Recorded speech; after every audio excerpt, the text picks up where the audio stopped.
பொல்லாத உலகத்திலே கட்ட கட்ட தட்ட தட்டவென சத்தம்.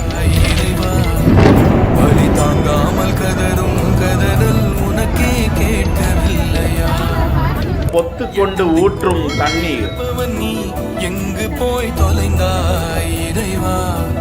கருங்கல்லான உனை நான் பொழுதும் தொழுதேன் போதவில்லை. வேதனையில் மக்கள் விடும் கண்ணீர். பாடி வதங்கும் ஏழையை நீயும் வதைத்தானாகுமா? அரசு பேருந்தில் நனைந்து கொண்டு அச்சத்தோடு பயணிக்கும் மக்கள்.